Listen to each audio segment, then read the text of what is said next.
Hey everyone.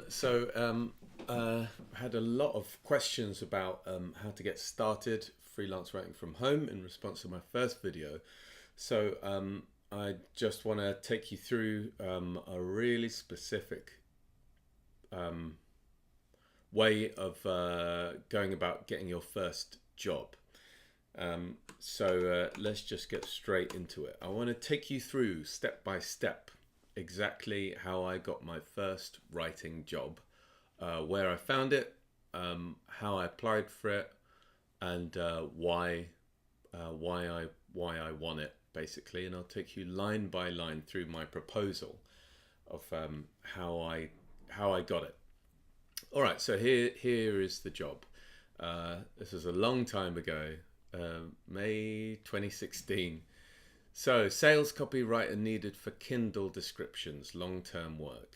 I'm a Kindle publisher looking for a skilled writer to write the Kindle descriptions, looking for 250 to 300 words, which will entice the potential buyer to purchase and do a great job at selling the book. Ideally, 24-hour turnaround, willing to work with you on that. Top price $5 per description. Great. I can provide examples of successful descriptions so you can get an idea of what I'm looking for. Native English, speaking quality, about one description per week. Respond with sample writing on why you'd be a good fit for the job. And then Skype ID. And then also, what is the capital of New York? I want to make sure you can read the whole job post. Smiley face. Thank you and looking forward to hearing from you. So the reason that I went to apply to this, and this is what I advise you to do. It's not a very, high amount of money. It says here, entry level. The reason that I went for this job is because I wanted to start, and this is what I recommend for you. I want you to start with something within your comfort zone. So, would you be capable of pushing yourself to do far greater and better paid work than this? Yes, but are you likely to take? Are you as likely to take action in getting it as you are with this? Probably not. I think it's good to start on the first rung of the ladder, um, uh, with getting your first victory, your first win, your first paid job under your belt as soon as possible. Just because that once you taste that, it will provide natural motivation to kind of get you on to the next rung of the ladder and the next rung, next, and then you can stop charging per hour and you can charge for value, in which case you're kind of totally free of exchanging blocks of time for in exchange for money, which is the ultimate goal. Um, but but are you likely to do that? No. So start, if you're a beginner, start with beginner's tactics, just to kind of get that process going, and then you can move up from there. That's why I started with a low paid job, because I knew I'd feel really comfortable applying for it, and I knew I'd take action and do it and do it confidently. And yeah, I put this together in a very short amount of time, and then didn't worry about it too much. I didn't then kind of reach any mental barriers about not sending it because of all sorts of kind of nonsense that your mind does. Start with something that's really kind of easy that you can get done. Try and win the job, and keep going. So here's how I applied. Hello, I'm ashamed to admit I had to Google the capital of New York. Answer: Albany. So this is in response to obviously the bit at the end. What's the capital of New York? So this is me going about trying to, in a likable, friendly way, build some rapport, because everyone else is just going to go Albany and then launch into a whole kind of, how are we told to apply for jobs? It's like, it's that cringy thing that everyone hates doing, which is like, big yourself up, talk about how impressive you are and all your accomplishments and how great you are at everything you've ever done.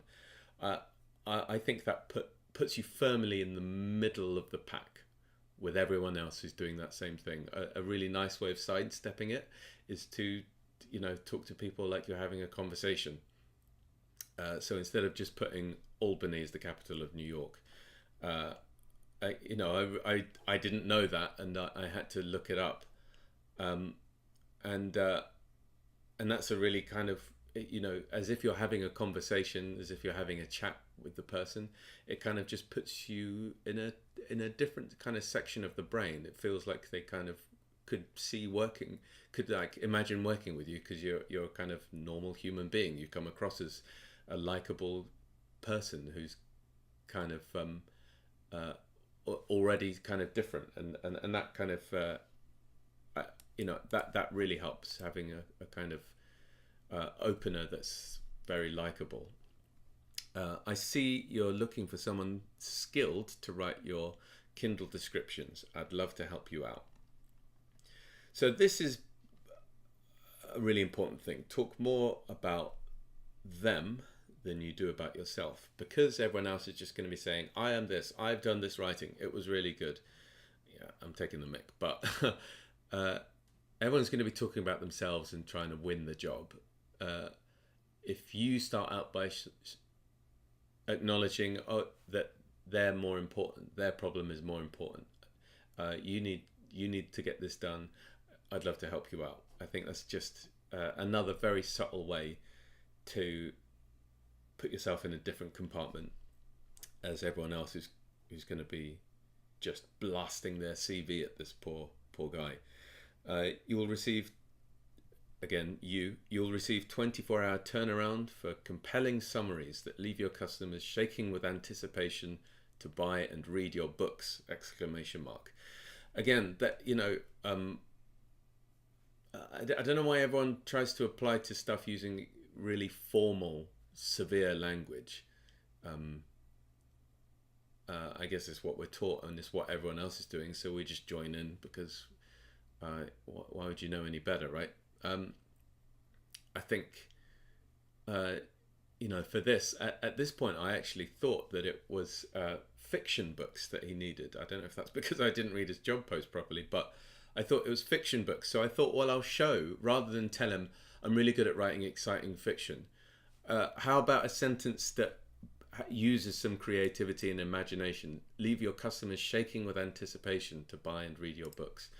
It has a kind of a sense of humor about it. Obviously, like, my book blurbs aren't going to leave them shaking.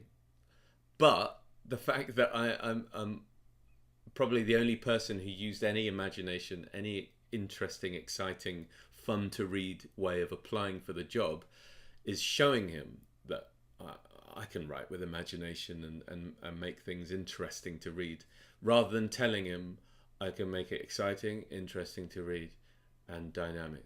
Like, do it while you're applying, rather than talking about how you will do it if he gives you the job and pays you money. Then a sample. I think this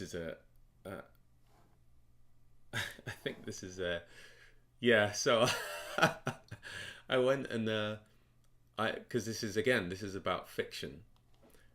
Fresh recruit Darren Keenward is eager to start his long-awaited career in the last bastion of Earth's army. So I just Googled 20 minutes how to write really good book blurbs. You can learn any skill that's small enough within 20 minutes looking on Google. Put on a timer, look up how to, and then what the job description is. How to do excellent ... whatever the description of the job that they need doing is. Set 20 minutes to aggressively learn some tactics. Then do a parallel version of what they need done. So if he had said, I need nutrition, I need book descriptions for nutrition books, then I could have gone and done one about not nutrition, because I don't want it to look like, I don't want to give them something that they can just rip me off on. But if you can write a book that's about how to health and fitness. Say you're interested in running, you could write a parallel version about running of what he needs about nutrition. That just ticks all of the boxes in his head. There's no need to convince him. There's no need to tell him. There's no need to use any cringy kind of language to big yourself up. You can set all the traffic lights in his head from red to green. I say he because this is a he. So that the person is left with absolutely no reason to doubt that you can do the job, because they have hard empirical evidence in front of them that you can do the exact job that they need doing. That means you don't need to, I didn't mention any previous experience whatsoever. You just turn up with hard evidence and a likable manner that you can get the job done, and you're going to win a lot more jobs than pricing low to compete and then trying to talk about how impressive you are. So that's the description, and so then this last bit, the call to action. This is important in any piece of communication whatsoever that you do. The call to action, rather than give me the job, that's a big decision for someone to make. Make it easy for them. Turn them in. Change the goal of your cover letter from winning the job outright to taking the next smallest step possible. Which he mentioned Skype. That made it easy, and you could suggest with any application. It'd be great to see if we're the right fit. Do you have 5 minutes in the next few days to chat? Thank you, and then sign off. I hope that's really, really helpful. I would advise Upwork as a good website to start with, if you can get your profile approved. Why? Because they just have an abundance of work, and they generally have good quality clients.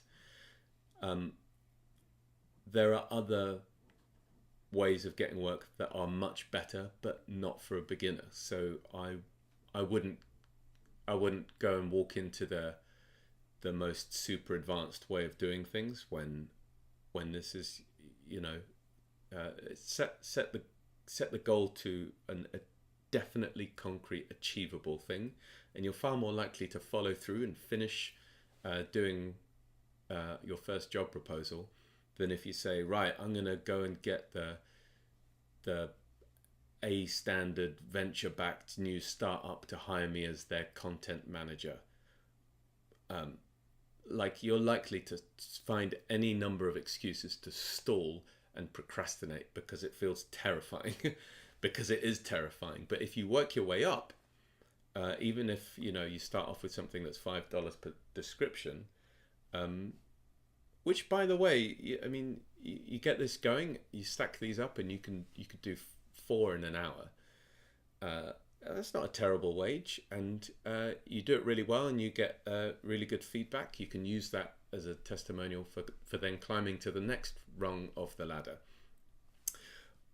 All right, I hope that's helpful. I'll see you in the next episode.